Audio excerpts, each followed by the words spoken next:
panahon na siya ay napako sa krus. Kung ganon ang pag-unawa nila, parang walang saysay.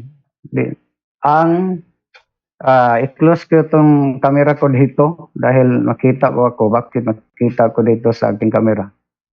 So, naka-close naman pero nakita ko ako.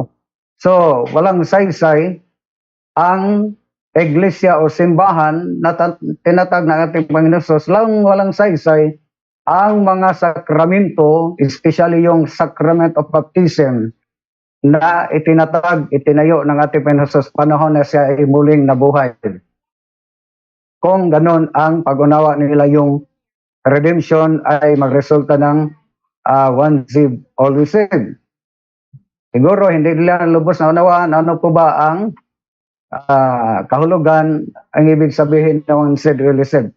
Ayon sa Catechism of the Catholic Church 622, hindi lang makita ninyo,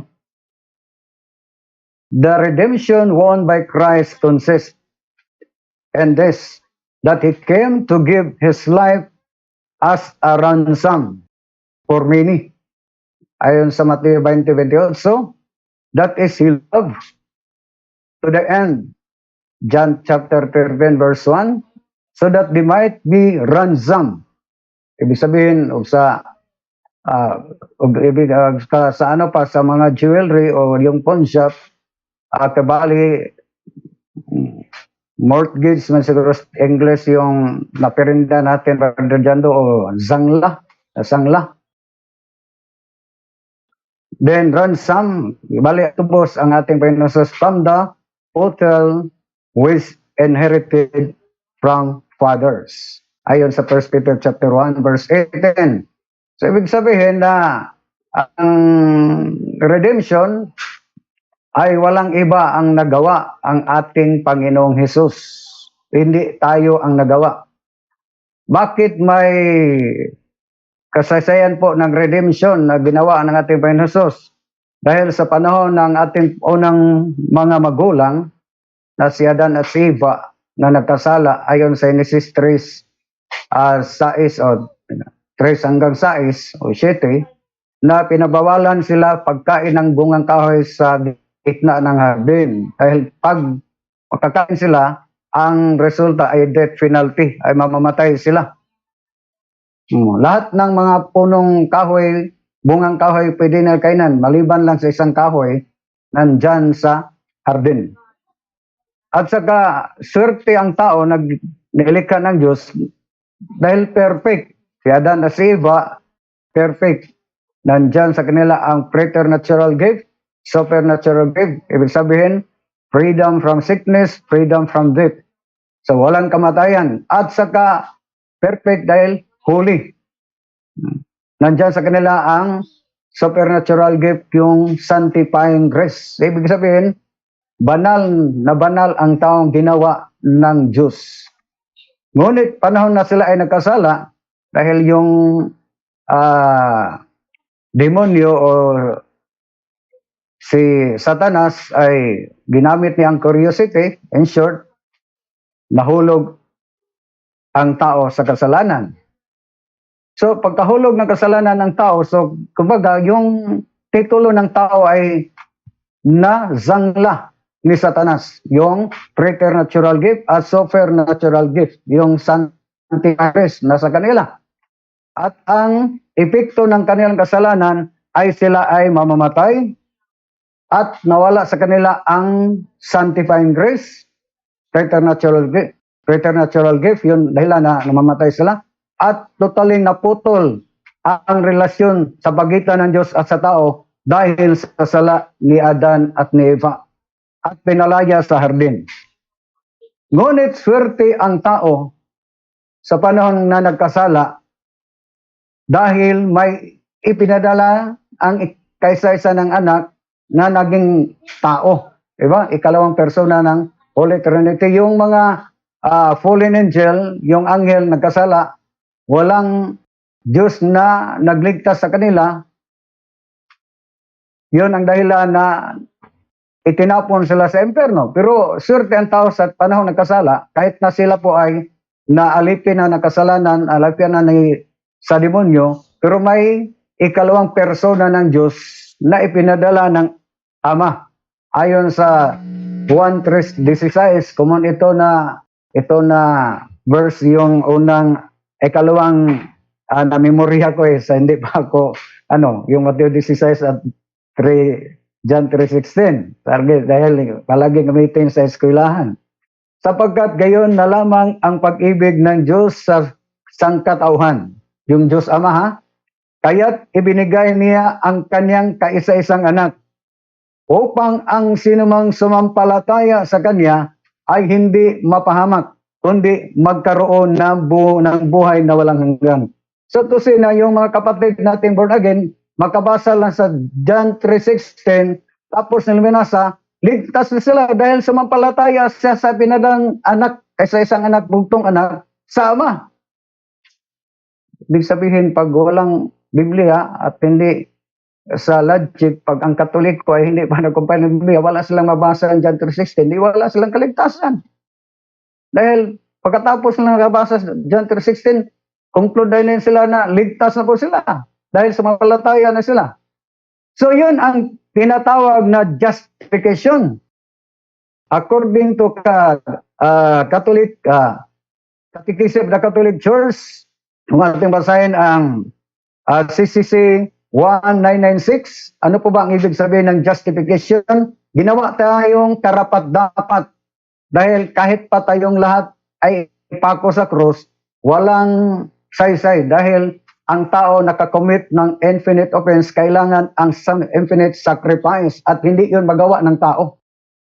Ang Diyos lamang, yung ikalawang persona na walang iba ang ating Panginoon Hesus. So yun tinatawag na justification. Ginawa tayong karapat-dapat. At kung basahin, justification is held up as the most excellent work of God's. A work of God's love made manifest in Christ Jesus and granted by the Holy Spirit. CCC 1994. In short, our justification comes from God's loving grace, which is the free, libre, and undeserved help that God gives us to respond to His call to become children of God, partakers of the divine nature and of eternal life. According to CCC 1996. So, ginawa tayong na karapat-dapat ni Jesus dahil wala na tayong naputol totally ang relasyon sa pagitan ng Diyos sa tao dahil sa kasalanan ng Adan at Eva. Sino po ba ang nagtubos o ransom? Through the crucifixion of Jesus sa cross, walang iba ang ating Jesus at siya ang nagawa sa naturang kaligtasan. Yun ang dahilan. Kung basahin natin pabalik ang Genesis 3:15, dahil yung anak na ipinadala ayon sa John 3:16, hindi yung magic na mula sa langit at bumaba dito sa libutan at nag-claim, ako po ay Kristo na tagapagligtas. Hindi, proseso. Sa panahon na si Eva nagkasala, sa Genesis 3:6, sa talata 15, may babaeng binanggit ang Diyos. Yun ang dahilan na si Mama Mary ay co-redemptrix. Hindi siya separate. Malaking malaking partisipasyon ng ating mahal na ina sa redemption.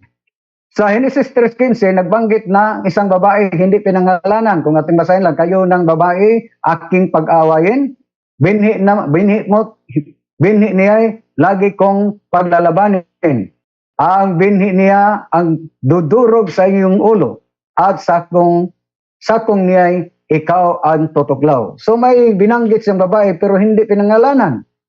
Pero sa Isaiah 7:14, dahil bakit isang sa redemption, hindi separate si Mama Mary, malaking participation. Yun ang dahilan na ating interest dahil yung Kristong ipinadala na ikalawang persona sa Holy Trinity para magligtas, hindi yun magic, hindi yun tumalon o bumaba dito sa libutan. May proseso. Ayon sa Isaiah 7:14, dahil dito si Yahweh mismo ang magbibigay sa inyo ng palatandaan maglilihi ang isang dalaga at magsisilang ng isang sanggol na lalaki at tatawagin sa pangalang Emmanuel. Wala, hindi pa rin pinangalanan sinong yung babae na tinatawag na dalaga. Isang birhen. Kasi yung mga kapatid nating born again, ipagmalaki nilang itinubos sila ni Kristo through the crucifixion, pero hindi nila, walang, para sa kanila, si Mama Mary ay walang silbi sa kanila, di ba? So yung dalaga sa Isaiah 7:14, hindi pinangalanan, but panahon na ipinadala si Anghel Gabriel, yung mga archangel sa demonology, sila po ang magdala ng mga important messages mula sa Diyos. So, panahon na si Anghel Gabriel naparito sa sanlibutan ayon sa Lucas 1:32, talata 32 hanggang 33, yung dalagang binanggit sa Isaiah 7:14, hindi pinangalanan, nilitaw na dito kung sino ang dalaga ayon sa Lucas 1:32-33. At basahin, siya ay magiging dakila at tatawaging anak ng tataas-taasang Diyos. Yung sa Isaiah, ibibigay sa kanya ng Panginoong Diyos ang trono ng kanyang amang si David upang maghari ang angkan ni Jacob magpakailanman. Ang kanyang paghari ay walang katapusan. Paano ako? Sabi ni Maria, Birhen Maria, nag-response siya sa 34, paano ako magkakaanak? Dalaga pa ako. Tanong Maria. Kung basahin natin hanggang 35, nandun, lahat ng pagsaysay pero mataas na. So, ang binanggit na dalaga na maglilihi ng isang batang lalaki na maghari, na hindi pinangalanan, walang iba. Ang ating mahal na Birhen Maria. At sa Lucas 2:11, ano po ba ang misyon ng ating Panginoon Jesus? Bakit ipinadala siya? Ayon sa Lucas 2:11, isinilang sa inyo ngayon sa bayan ni David ang tagapagligtas, ang Kristong Panginoon. Yung mga kapatid nating SD, ang iba, sabi nila, yung Kristong na isinilang dito sa salibutan, ang tagapagligtas yun sa mga Hudyo. Yun na yun sa Lucas 2:11. Ang unang iniligtas yung mga Hudyo. At wala, yun ang dahilan na before Christ, ang mga largest religion denomination in origin is Asia in origin. Yung Buddhism, Taoism, Judaism, yung mga iba pang mga ism, sa original yun sa Asia. Di ba? Pati na yung Islam. Yun ang dahilan sa Israel siya nagsilang, ipinanganak. So, kung basahin natin, sa Annunciation of the Archangel Gabriel, si Mama Mary ang binisitahan niya. At yung Emmanuel sa Isaiah 7:14, walang iba. Yung ating Panginoong Sus ayon sa Mateo 1:22 hanggang 23. Nangyari nga ang lahat ng ito upang matupad ang sinabi ng Panginoon sa pamamagitan ng propeta. Yung propetang binanggit dito, yung Isaiah 7:14.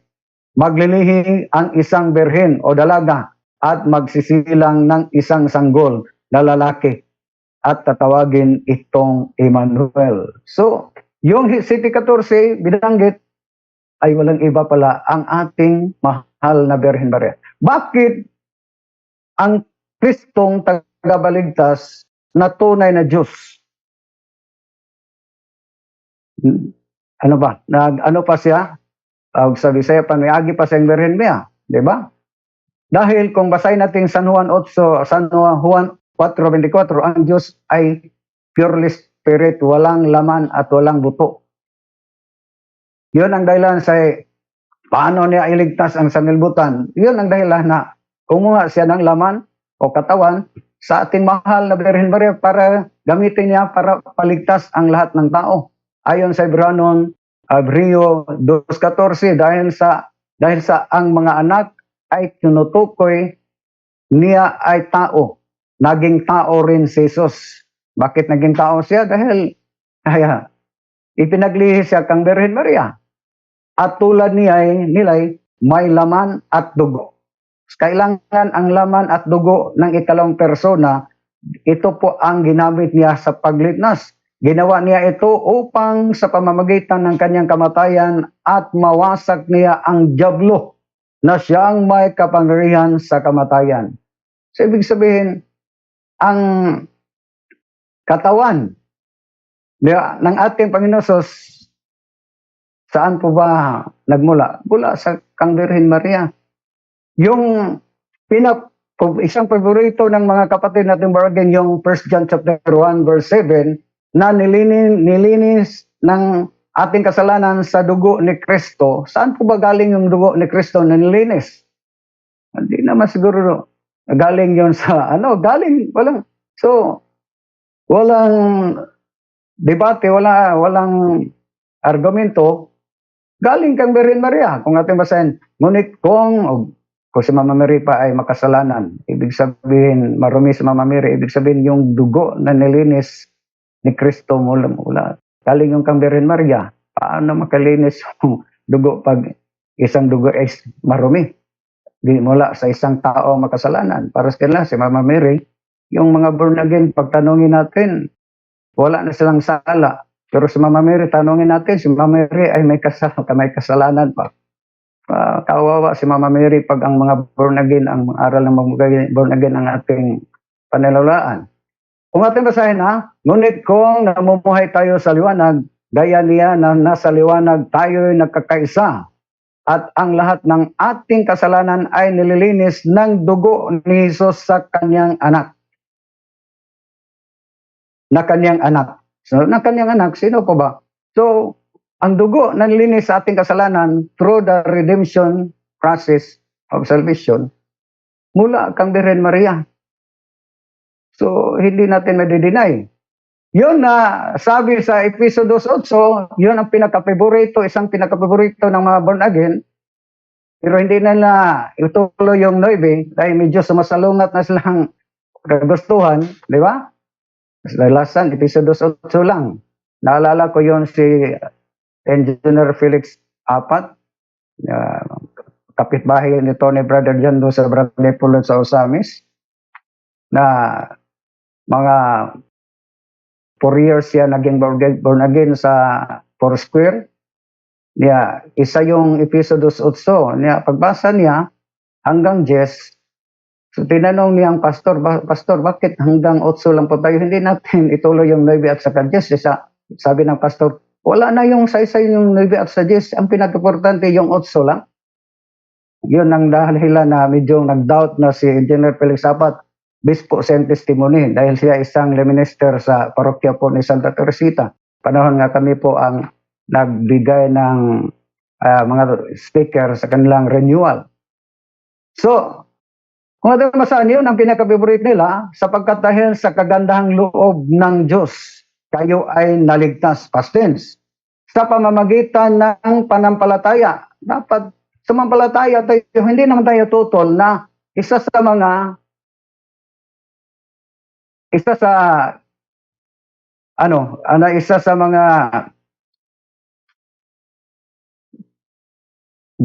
parang importante ang panampalataya para tayo maligtas, pero hindi ibig sabihin na palang panampalataya lamang. Kaya hindi naman pwede nga kung gusto kayong maging lawyer, magpa-enroll lang po kayo, tapos nagpa-enroll, hindi na kayo papasok, ang resulta, maging lawyer pa ba kayo? O maging engineer pa ba kayo? Magpa-enroll lang po kayo, hindi na kayo papasok sa klase, di ba? So, ating balikan, panampalataya at ito'y kaloob ng Diyos at hindi mula sa inyong sarili. Hindi ito bunga ng iyong mga gawa. Sino po ba ang nagawa? Ang ating Panginoon Hesus. Kaya't walang maipagmamalaki ang sinuman. Sa 9, pero hindi na yung basahan. Inaalaala ko yung isa sa mga head pastor ng Shiloh Baptist na evangelical sila sa 1 week yun. Doon sa may covered court ng Pulot sa barangay ni Brother Jando. Sa Lunes hanggang Biyernes po to sila hanggang Sabado yun. At saka tinatawagan ako ni Brother Julie Requina at ni Bro yung isa ng taga-Pulot na SFD, Region National pala, na nag-evangelical. So, may demonstration pa ang kanilang head pastor na speaker. Halimbawa, sabi niya, sa naturang talata, halimbawa, brother, mayroon siyang gifts dala. Itong gifts, ibigay ko sa iyo. Yung gifts na ibigay ko sa iyo, kailangan po bang bayaran? Hindi na. So, hindi na, dahil biyaya, gifts yun eh. Pag bayaran, hindi na yun gifts. Yun ang kaligtasan natin. Isang biyaya ng Diyos. Binigay niya through, sabi niya, through faith lang. Wala nang, ligtas na po tayo, wala nang kailangan pang gawa.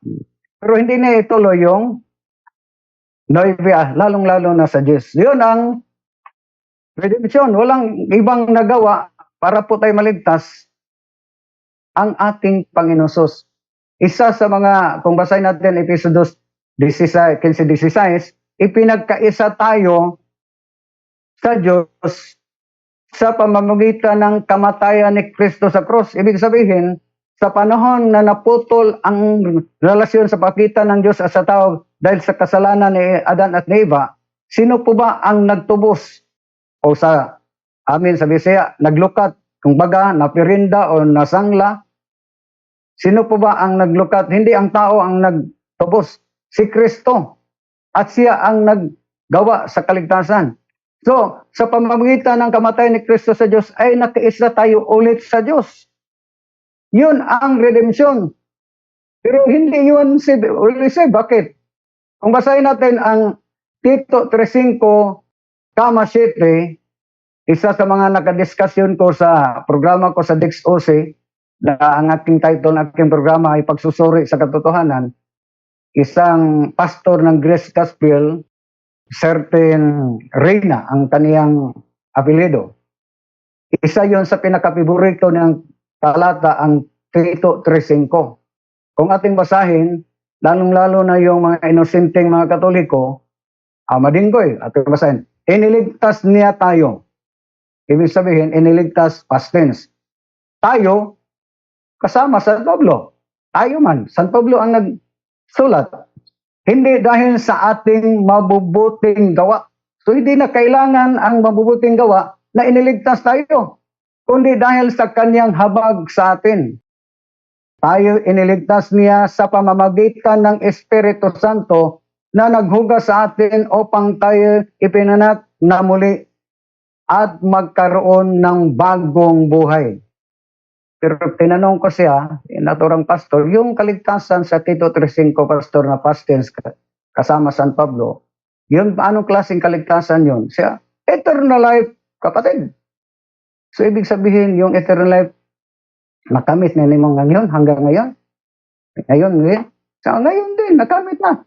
Natapos na si Kristo na pako sa cross. Iniligtas na tayo. Yung iniligtas niya tayo. Past tense, tapos na si Kristo na pako sa cross. Yun ang kaligtasan, eternal life. Nakamit. Akin ang nakamit. Oh, sa Bisaya pa, naangko na nako. Ang kinabuhing dayon, eternal life.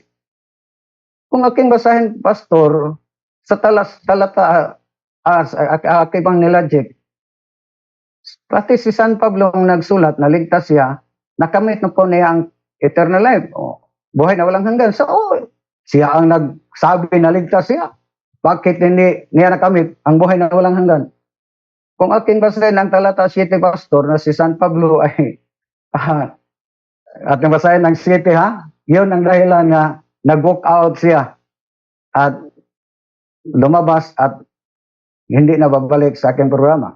Kung basahin natin ang 7, San Pablo pa rin ang nagsabi. Siya ang nagsulat para dito, upang tayo gawing matuwid sa pamamagitan ng kanyang kagandahang loob at tayo'y maging tagapagmana. Ano pa bang tagapagmana? Past tense, future tense.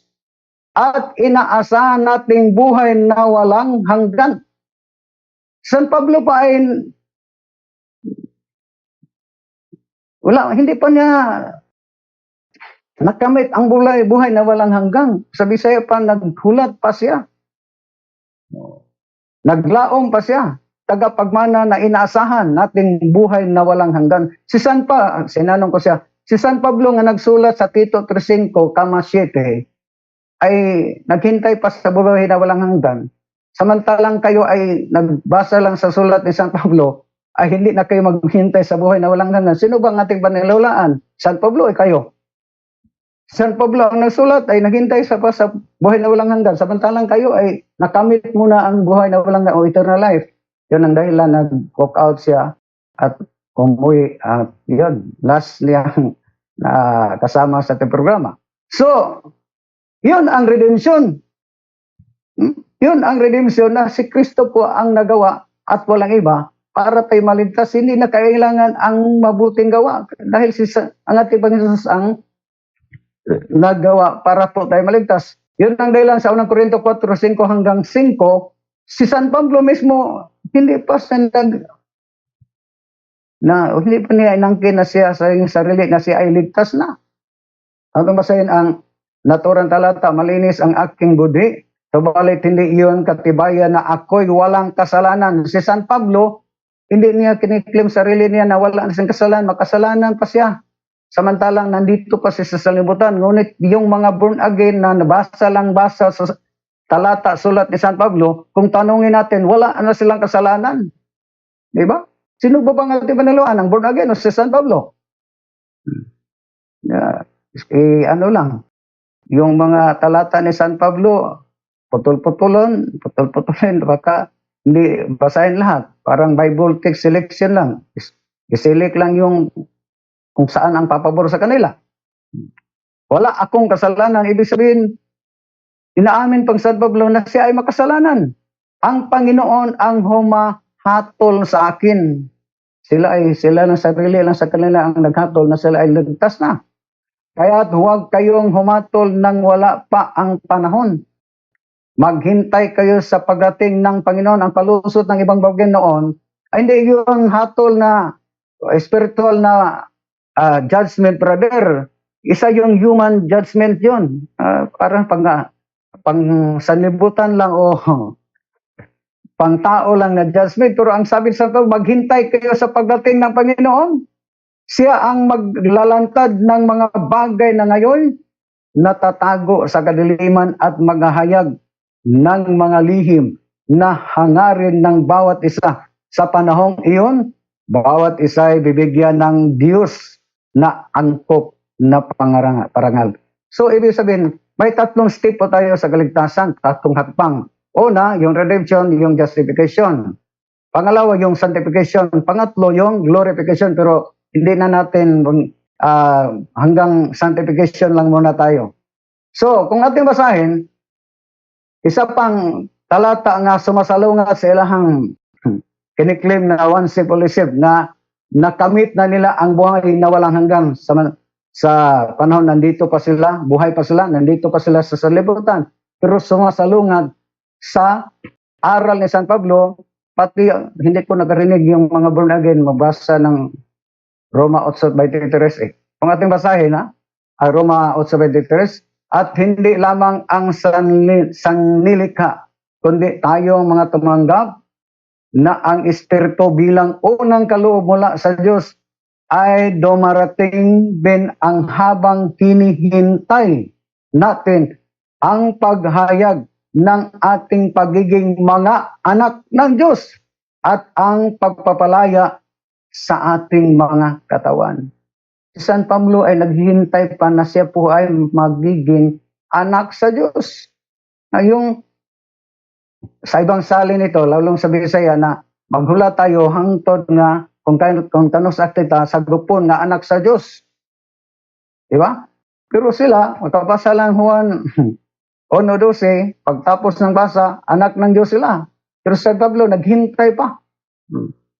Yun ang dahilan mga kapatid, kung ating basahin ang 1 Corinto 1:18, common na talata na tayo ay niligtas sa kapangyarihan ni Kristo sa krus. Hindi lang basahin. Ang tanong, kung para sa kanila, one zib, only zib, sapat na. Intro natin kanina, yung nawa ng born again, parang walang saysay ang iglesia o church o simbahan na itinatag ng ating Panginoon, lalo nang walang saysay ang mga sakramento. Dahil kung yun ang turo nila, pwede na walang binyag, pwede hindi na bautismohan. Samantalataya lang ni Kristo, tapos ligtas na. Ibig sabihin, pwede na walang binyag, pwede na kayo hindi na aanib sa iglesyang tatag ng ating Panginoon. Yun ang dahilan na para sa kanila, ang reliyon ay hindi yan makaligtas. Pero kung balikan natin ang 1 John chapter 1 verse 7 na nililinis tayo sa dugo ni Kristo. So ligtas na po tayo.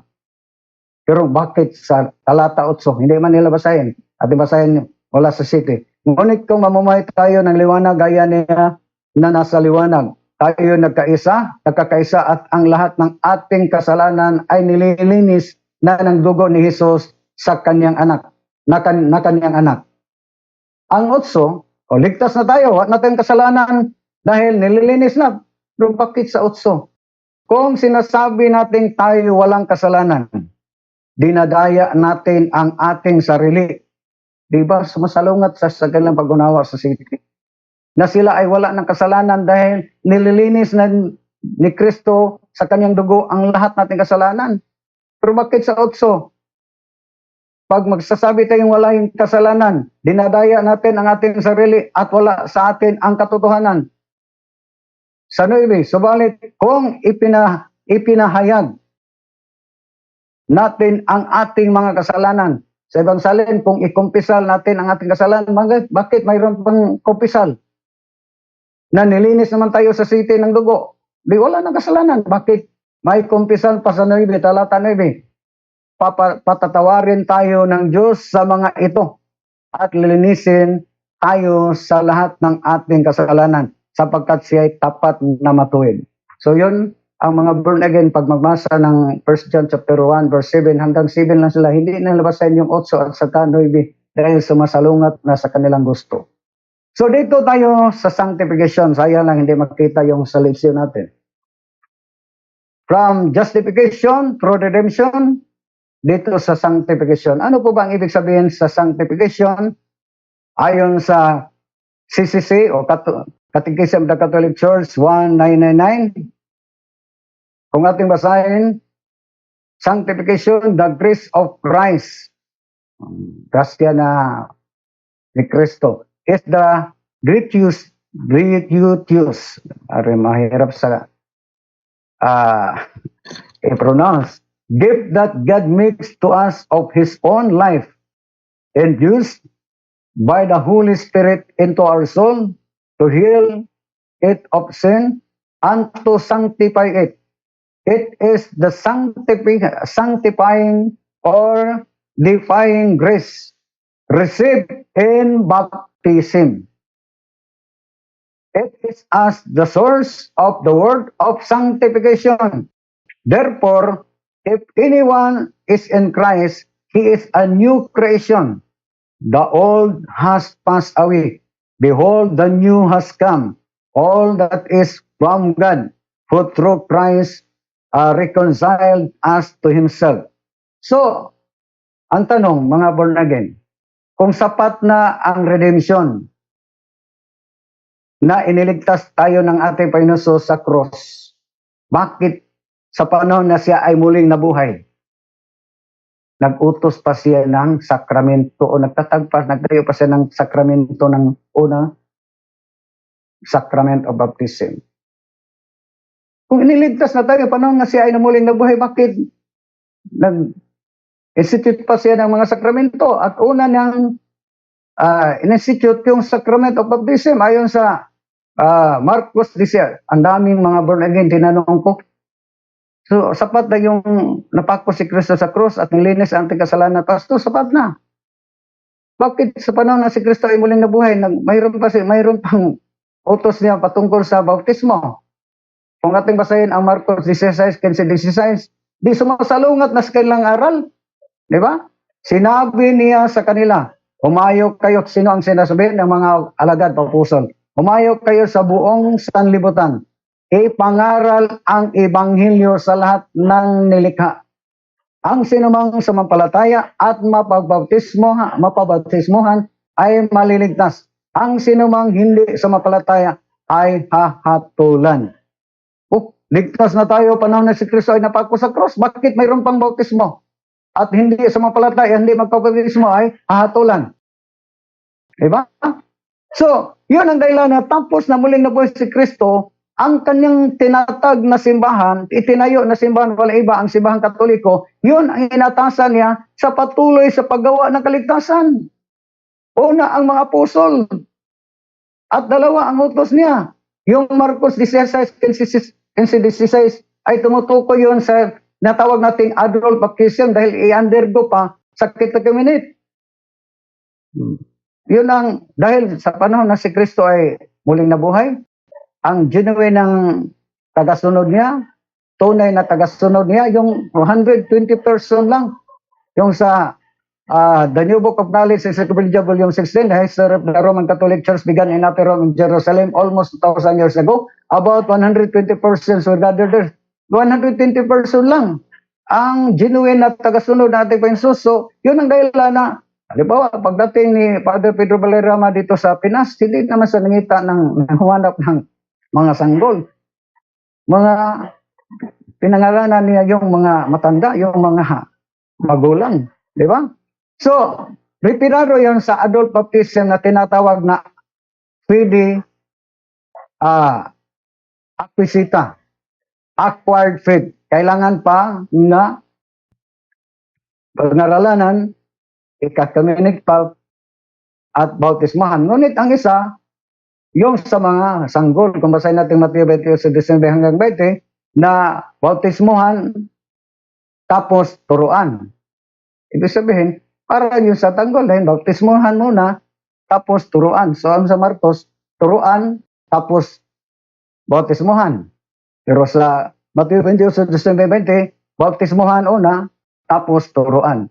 Hindi na lang natin basahin. So retirado yun sa sanggol o fide enati, yung inborn faith, dahil ayon sa Mateo 18:6, ang mga sanggol ay may panampalataya din sa ating Panginoon Jesus. Bakit importante, bakit nagutos pa o nagtayo pa si Kristo ng bautismo, sacrament of baptism, nga panahon siya ay muling nabuhay? Pinaka-importante talaga ang bautismo, mga kapatid, para maibalik ang sanctifying grace o sanctifying grace. Yun ang dahilan nga sanctification. Ayon sa Roma 6:3 hanggang 5 na po tayo. Take note, mga kapatid, ito po ang pagpapatunay na kailangan pa tayong baptismohan para makiisa tayo sa kamatayan ni Kristo sa krus. At basahin, hindi ba ninyo nalalaman na tayong mga nabautismuhan kay Kristo Jesus ay nabautismuhan sa kanyang kamatayan? Kaya nga, tayo ay inilibing na kasama niya sa pamamagitan ng bautismo sa kamatayan. Ayon si Pastor, si Brad Perfecto Robanes, isang evangelist na debitor ng SDA dito sa Osamis. Pagkabasa niya, brother pa, ang bautismo inililibing. So, immersion, hindi yung sa inyo na. Sabi niya, yung sprinkling. Oh. Kung ating masahin ng talata, tayo ay inilibing na kasama niya sa pamamagitan ng bautismo sa kanyang kamatayan. Ang pagtanong, si Kristo ay namatay, saan po siya inilibing? Sa tubig? O sa Kalbaryo? Yung sa tawag na Golgotha, di ba? Tayo inilibing na kasama niya sa pamamagitan ng bautismo sa kamatayan, sa pamamagitan ng kaluwartian ng Ama. Si Kristo ay binangon mula sa mga patay, sa ganyan ding paraan dapat tayong lumakad sa panibagong buhay. Ibig sabihin na ang taong nakiisa sa kamatayan ni Kristo sa cross, kailangan pa mo undergo ng bautismo para maibalik niya ang sanctifying grace. Ibig sabihin, ang taong hindi nakatanggap na tunay na bautismo ay hindi pa niya nakamit ang kamatayan ni Kristo sa cross, ay hindi pa siya nag-isa sa kamatayan. Ating balikan, pagbasa ulit, ha? Hindi pa ninyo nalalaman na tayo ang mga nabautismuhan kay Kristo Jesus ay nabautismuhan sa kanyang kamatayan? Kaya nga, tayo ay inilibing na kasama niya sa pamamagitan ng bautismo sa kamatayan, sa pamamagitan ng kaluwartihan ng Ama. si Kristo ay binangon mula sa mga patay, sa gayon din, paraan dapat tayong lumakad sa panibagong buhay. Sa 5, ito ay sapagkat yamang tayo ay nakasama sa wangis ng kaniyang kamatayan, magiging gayon din tayo sa kanyang pagkabuhay muli. Kung si Kristo ay namatay at nabuhay muli, tayo kahit mamatay, pero tayo ay nakatanggap ng bautismo, makamit natin ang pagkamuling, yung resurrection. Mabuhay tayong ulit katulad ni Kristo. Yun ang pinaka-importante na kailangan, yun ang dahilan ni si Kristo tapos siya ay muling nabuhay. Inutusan pa niya ang simbahan na magbautismo. Dahil ang taong hindi pa nagkatanggap ng bautismo, hindi siya nakaisa sa kamatayan ni Kristo sa cross. Hindi lang, basa lang kayo ng Episodio 8, basa lang kayo ng Tito 3:5, nag-isa na kayo sa kamatayan ni Kristo sa cross. Hindi. Kailangan pa kayo ng proseso yung bautismo. At nandito lang sa simbahan. Halimbawa, katulad ni Saulo o Pablo, di ba, sumampalataya naman si San Pablo sa ating Panginoon sa panahon na nandun siya sa Damasco, di ba? Nagpakita sa kanya ang Panginoon. Saulo, Saulo, bakit mo ako inusig? Sumampalataya ni si Saulo, bakit inutusan pa sa Ananias na puntahan sa bahay si Saulo para bautismohan? Kung ating basahin ang Gawa 9:17-18, lumakad nga si Ananias. Pamasok siya sa bahay upang ipatong kay Saulo ang kaniyang mga kamay. Diretso na natin hindi natin kung ating basahin mula sa 13, pero medyo mataas na, 17 na lang tayo dahil ang nag-utos ni Ananias na puntahan si Saulo ang ating Panginoon Sus. Kapatid na Saulo, ang Panginoon ang nagsugo sa akin. Siya ay si Jesus na nagpakita sa iyo sa daang iyong pinanggalingan. Sinugo niya ako upang tanggapin mo ang iyong paningin at mapuspos ka ng banal na Espiritu Santo. Agad-agad na nangalaglag mula sa kanyang mga mata ang mga parang kaliskis. Natanggap niya kaagad ang kanyang mga paningin. Siya ay tumayo at binabautismuhan ni Ananias. Bakit binabautismuhan na siya, Pablo? Yun ang dahilan na pinaka-importante ang sanctification yan lamang sa sacrament of baptism. Kung basahin natin ang Galatia 3:27, ito ay sapagkat lahat kayo binabautisman kay Kristo at ibinihis ninyo si Kristo. Sa ibang salin, na kaisa na po tayo sa simbahan at tatag ng ating Jesus bilang children of God. At ano po ba ang ating matanggapan ng baptismo? Ang priestly, pagkapari, hari at pagkaprofita.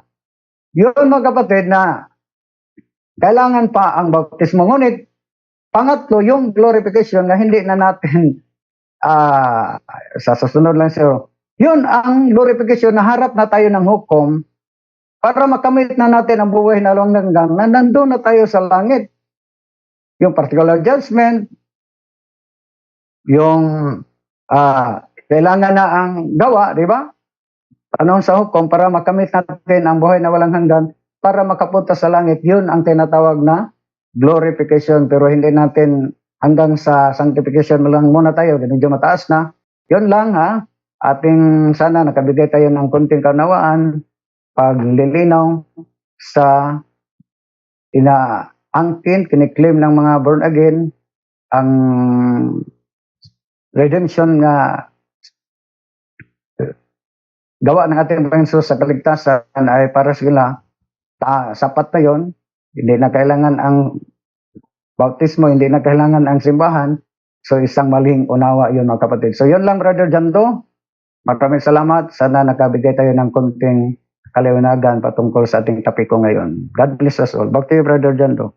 Okay, thank you sa iyo, Brother Tata, at sa iyong paliwanag patungkol sa